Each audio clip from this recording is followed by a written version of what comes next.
یہ 1936 کے آغاز کا واقعہ ہے کہ مسلمانوں اور سکھوں کے مابین لاہور میں شدید کشیدگی پیدا ہوئی۔ اس کی وجہ یہ تھی کہ دہلی گیٹ کے باہر لنڈا بازار کے نزدیک تقریباً 100 سالہ قدیمی مسجد پر سکھوں نے قبضہ کرنے کی غرض سے اس کے قریب ہی ایک گردوارہ تعمیر کیا اور پھر گردوارے کی توسیع کرنے کے لیے اس قدیمی مسجد کو شہید کرنے کا منصوبہ تیار کیا۔ مسلمانوں کو سکھوں کے منصوبے کا بروقت علم ہو گیا۔ انہوں نے اس پر باقاعدہ طور پر احتجاج کیا۔ کچھ مسلمان رہنماؤں نے اس سلسلہ میں ڈپٹی کمشنر اور دیگر اعلی حکام سے ملاقات کی۔ مسلمانوں کو حکام کی طرف سے یقین دلایا گیا کہ سکھ مسجد کو شہید نہیں کریں گے اور نہ ان کو اس کی اجازت دی جائے گی۔ سکھوں نے اپنے منصوبے کے مطابق 4 جولائی 1936 کو اچانک رات کے وقت وہاں پر متعین پولیس کی موجودگی میں مسجد شہید گنج کو مسمار کرنا شروع کر دیا۔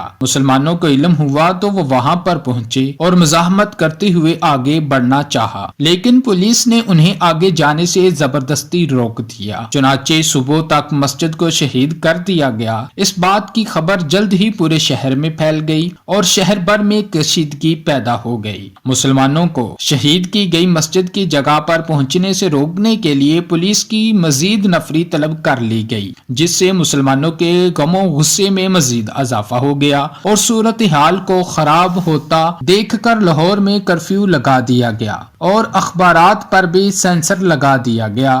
کرفیو کے باعث مسلمانوں نے 3 دن تک صبر کیا، مگر اس دوران ان کی باہمی رابطے جاری رہے اور چھپ کر اجلاس بھی ہوتے رہے۔ حکومت مسلمانوں کے جذبات کو ٹھنڈا کرنا چاہتی تھی، مگر چونکہ یہ معاملہ مذہبی تھا اس لیے مسلمانوں کے جوش و جذبے میں کسی بھی طرح کی کمی واقع نہ ہوئی۔ اس پر حکومت نے مال روڈ پر واقع شاہ چراغ کی عمارت مسلمانوں کو دینے کا اعلان کیا تاکہ مسلمانوں کا غصہ سرد ہو سکے۔ مسلمان حکومت کی کسی پیشکش کو خاطر میں نہ لائی اور شہید کی گئی مسجد کو دوبارہ تعمیر کرنے کا مطالبہ جاری رکھا۔ اس دوران 14 جولائی 1936 کو مسلمانان لاہور کی طرف سے ایک عظیم الشان جلسے کا انعقاد کیا گیا۔ مسلمانوں نے اپنے جذبات کا کھل کر اظہار کیا اور حکومت اور سکھوں کی نہایت پرزور الفاظ میں مذمت کی۔ کرفیو کے نفاذ کے باوجود مسلمانوں کا احتجاج جاری رہا۔ چنانچہ حکومت نے مسلمانوں کے سرگرم رہنماؤں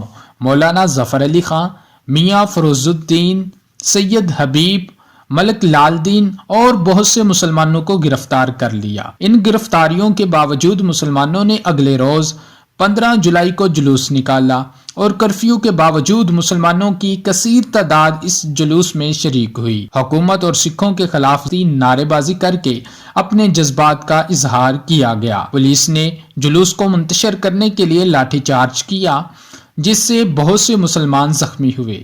مسلمانوں کا جوش و جذبہ اور غم و غصہ کم نہ تھا اور 19 جولائی 1936 کو پھر ایک بہت بڑا جلوس نکالا گیا۔